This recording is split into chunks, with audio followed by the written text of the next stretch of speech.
Welcome to VERGE. This project took an immensely long amount of time due to the complexity of its in-game functions and details. So in this video, I'll be going into what really went into creating VERGE. These components are broken down into these main categories: programming, level design, 3D modeling, graphic design, sound design, and video editing. While I'm speaking, what you're watching is a time-lapse of me scripting the Middle Ages level.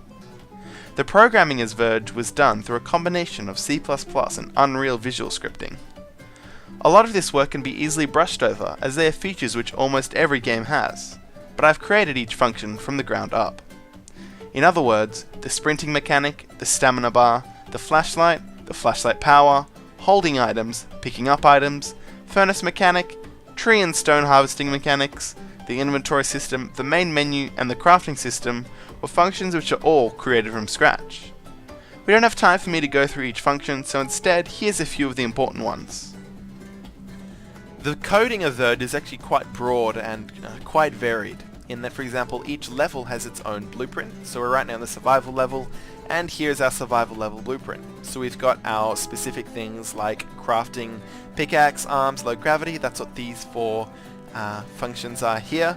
Here we've got all of our portal mechanics, lighting it from the other side, getting into it, and then up here, for example, we've got our furnace, lighting the furnace, and the 3 different items you can actually cook into a furnace.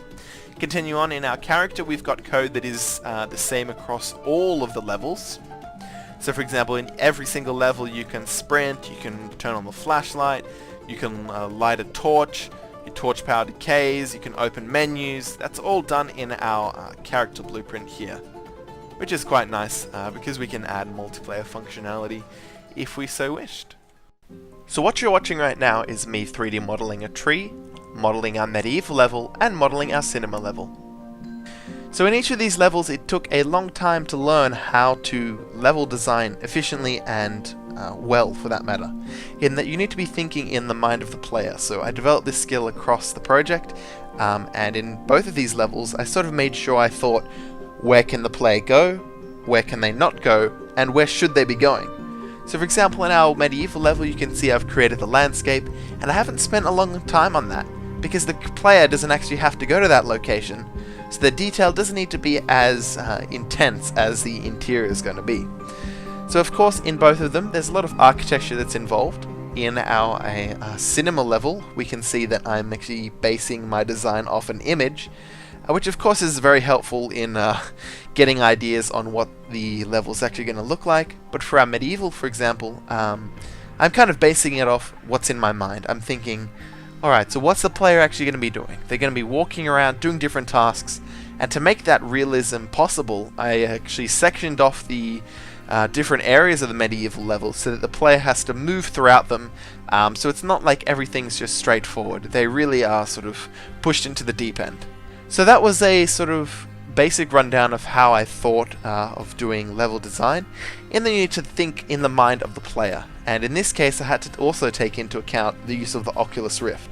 So for example, the medieval level was originally going to be quite focused, quite tight, quite crammed, which it is very detailed, but I had to take into account the fact that the Oculus can be quite daunting and disorienting when you are in a very compact environment. So I obviously had to take into account all these features when I'm designing a level.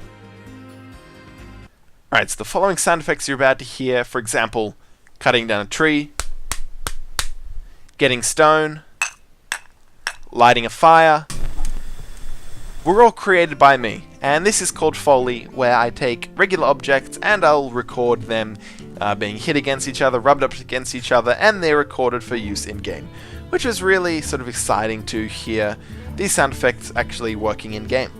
Apart from that, you'll hear various different ambient sounds and sort of whirls that you hear in-game, which I've used different loops to layer them into, I guess you could call it music, in that it's just very low and ambient music being played throughout the game.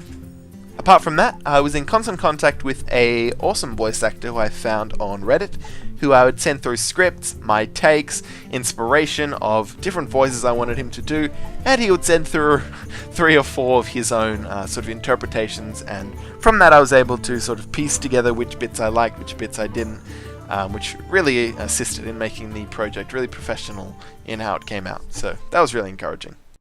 Another element of my project which I'd like to talk about is my video effects and video editing. So I actually created a short film which is in a virtual cinema within the game.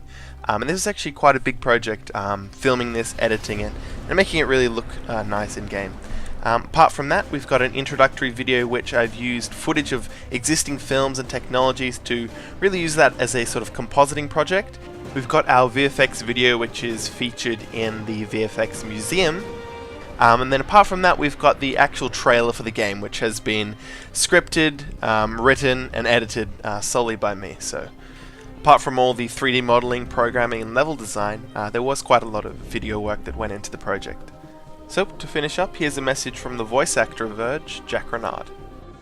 My name's Jack Renard, and I'm the voice actor for Verge. All voiceovers you heard in-game were done by me. I hope you enjoy the game.